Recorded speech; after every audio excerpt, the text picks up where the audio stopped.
ఇక్కడ తమాషా చూపెడతా. 11వ తారీఖు అయిపోయింది. మొన్న దినాన అసెంబ్లీ రోజు ఇది తెలంగాణ ప్రభుత్వానికి జాతీయ ఎస్సీ కమిషన్ నోటీస్ ఇచ్చింది. దీని మినిస్టర్ ఎవరి గారు ఉంది? ముఖ్యమంత్రి రేవంత్ రెడ్డి గారి దగ్గర శాఖ ఉన్నది. కంప్లైంట్ దీని ప్రిన్సిపల్ సెక్రటరీ కూడా మార్చింది ఇప్పుడు 2 days బ్యాక్ 3 days బ్యాక్. నేను ఇప్పుడు గూగుల్లో నేను ఇప్పుడు చూసినా, నేను ఏదో ఎందుకు ఇచ్చిండ్రు అని అంటే కరెక్ట్ అసెంబ్లీ రోజుకు 15 రోజులు అయిపోయినాయి. దీని మీద రిప్లై ఇవ్వాలి.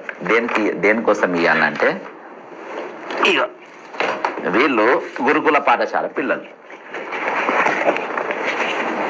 46 మంది చచ్చిపోయారు.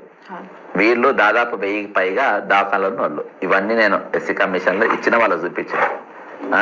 ఇంకో వీళ్ళంతా ఓకేనా, వీళ్ళంతా ఇక మేము రీసెంట్ గా చచ్చిపోయిన ఆమె, ఇక పాములు కరిసి చచ్చిపోయి, ఎలుకలు చచ్చిపోయి, ఇక చిల్లర చాలా మంది వీళ్ళంతా చచ్చిపోయిన వాళ్ళు. ఓకేనా, ఇలా చాలా ఫోటోలు ఆడ ఇప్పలా పెట్టి వాళ్ళ చూపించింది. ఇది అంటున్నది, ఇది రావద్దు, ఈ అంశాలపైన చర్చ డైవర్ట్ కావాలి, చర్చకు రావద్దు ఇవి.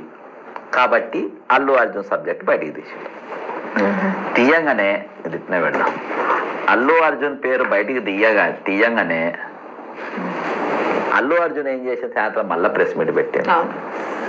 ప్రెస్ మీట్ పెట్టి ఈ రోజు ఒక కోర్టులో ఉన్న ఒక చట్టపరంగా ఉన్న దానిపైన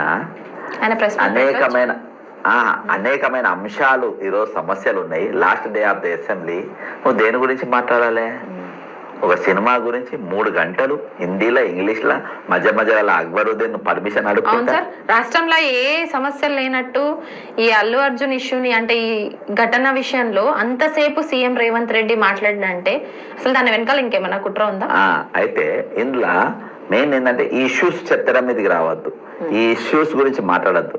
ఎందుకంటే ఈరోజు హోంమంత్రిగా ఆయన ఫెయిల్ అయ్యిండు. ఫస్ట్ ఆయన